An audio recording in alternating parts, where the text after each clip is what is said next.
देखो अब अगला एप्लीकेशन है venturi tube. Venturi tube is use to measure the speed of flow of a fluid in a tube.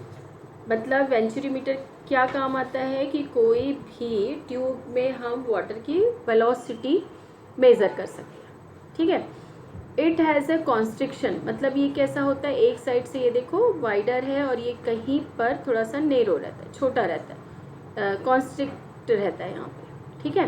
तो इसके according क्या हो जाएगा, यहाँ पर वेलोसिटी कम रहेगी, यहाँ वेलोसिटी ज़्यादा रहेगी, यहाँ प्रेशर कम होगा, यहाँ प्रेशर ज़्यादा होगा। बस इसी को लेकर के इसका इक्वेशन क्या बन जाएगा, P1 1/2 रो V1 स्क्वायर, यहाँ की ले लिया वेलोसिटी, इज इक्वल टू, यहाँ पे h क्यों नहीं है, क्योंकि फ्लैट हॉरिजेंटली रखा है, हाइट बिल्कुल लिया नहीं है। यहाँ एरिया A1 है क्रॉस सेक्शनल, यहाँ क्रॉस सेक्शनल एरिया A2 है। तो यहाँ पर जो बर्नौलीज थ्योरम है उसका इक्वेशन बस इतना ही रहेगा, P1 plus half rho V1 square plus P2 plus half rho V2 square. अब इसको सॉल्व करते तो P1 minus P2 is equal to half rho V2 minus V1 square, ये बन जाएगा। अब हम आगे देखते हैं, तो ये हो गया, ठीक है। अब to the venturi tube at A1 and A2 if the difference in height of the liquid level in the tube is h। अब वो ट्यूब को यदि मैंने थोड़ा सा हाइट पर रख दिया तो क्या हो जाएगा, ये जो प्रेशर है, या हम बोल सकते हैं कि डिफरेंस इन प्रेशर है जो हमने पहले निकाला था, ठीक है। तो आउटर और इनर प्रेशर का डिफरेंस जो हमने निकाला था उस इक्वेशन से ये क्या आ जाएगा, P1 minus P2 is equal to rho ji h. अब यहाँ इसके हिसाब से ये रो जी एच यदि मैंने यहाँ पुट कर दिया, ये जो रो जी एच है, ये जो रो जी एच है, ये वाली रो जी एच मैंने यहाँ पुट कर दिया यहाँ पे, तो क्या हो जाएगा, rho ji H is equal to half rho V2 square minus V1 square. Rho से रो कैंसिल तो मिल क्या जाएगा, 2GH is equal to V2 minus V1 square, ठीक है। ये इक्वेशन यहाँ मिल गया। अब continuity equation A1 V1 is equal to A2 V2 ये हमारे पास है, तो यहाँ से ये क्या हो जाएगा, यहाँ नीचे आते हैं अपन, तो यहाँ से ये हो जाएगा। अब इसको V1 की वैल्यू पुट कर सकते हैं इन टर्म्स ऑफ V2, तो इक्वेशन क्या हो जाता है, the rate of flow of liquid passing through a cross sectional area can be calculated by knowing the area A1 and A2।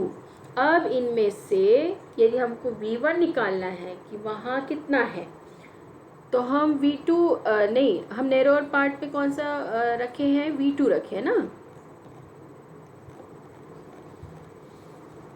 V2 है, तो V2 की वैल्यू हमें यहाँ V2 है, V2 की वैल्यू पुट करना है, तो हमको यहाँ पर क्या करना पड़ेगा, V1 की जगह ये कंटिन्यूटी इक्वेशन से वही V2 इज इक्वल टू क्या हो जाएगा, V1 इज इक्वल टू क्या हो जाएगा यहाँ पर A2 upon A1 into V2, वही पुट करके हम V2 की वैल्यू फाइंड कर सकते हैं। मतलब जहाँ पर भी हमें निकालना है कि उसका कितना स्पीड है, वहाँ हम यहाँ वैल्यू पुट करके निकाल सकते हैं। तो ये हो गया वेंचुरीमीटर का। इस तरह से ये एक एक प्रॉब्लम वगैरह भी दिया हुआ है, तो ये हम बाद में देखते हैं, ठीक है। ये प्रॉब्लम हम देखेंगे, ये सारे प्रॉब्लम हम जब एक्सरसाइज करेंगे तो उसके साथ देखेंगे। ऐसे ही अब में इसमें और भी एप्लीकेशंस है, तो वो आप थोड़ा सा रीड कर लेना। जैसे lifting up of an aeroplane, तो अब एरोप्लेन में क्या होता है कि नीचे प्रेशर कैसा होगा, ये जो एरोप्लेन का जो शेप बना होता है उस शेप के हिसाब से नीचे प्रेशर अब कैसा हो जाता है, ऊपर का प्रेशर कम हो जाएगा, ठीक है ना, और नीचे प्रेशर बढ़ जाएगा। ऊपर कम हो रहा है इसलिए नीचे का प्रेशर बढ़ जाएगा और वो लिफ्ट अप होगा। इस तरह से आप ये जब पूरा रीड करोगे तो आपको समझ में आएगा। अब ये ब्लोइंग ऑफ द रूफ, जब रूफ से ये एयर ब्लो होती है तो विंड ब्लो होती है, तो कभी कभी छत उड़ जाती है ना, तो क्या होता है, ऊपर का जो प्रेशर है वो कम हो जाता है, विंड ब्लो होने से वहाँ की गैसेस उड़ जाती है, प्रेशर कम हो जाएगा, तो अंदर का प्रेशर बढ़ जाएगा। हालांकि अंदर भी एटमॉस्फेरिक प्रेशर था, पर जब विंड ब्लो होती है तो वहाँ का प्रेशर हो जाता है कम। जब वहाँ का प्रेशर बहुत कम हो जाता है तो अंदर का प्रेशर बढ़ जाता है, और उस प्रेशर की वजह से जो छत होती है वो उड़ जाती है। ठीक है, तो ये सब किसके कारण है? प्रेशर के कारण।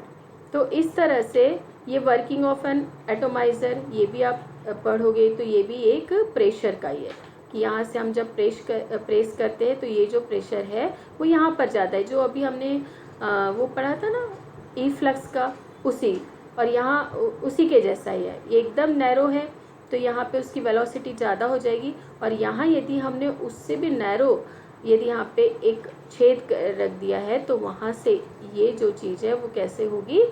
फैल करके स्प्रेड होके निकलेगा फिर यहाँ से। ठीक है, ये वाला लिक्विड। तो ये इस तरह से एटोमाइज़र का ये एक प्रिंसिपल होता है। तो ये सारी एप्लीकेशन आप इस तरह से थोड़ा सा रीड कर लेना, अच्छे से रीड करना। ठीक है, इस तरह से ये देखते हैं कि चैप्टर अपना होता है यहाँ पे कंप्लीट। अब हम देखेंगे एक्सरसाइज। ओके।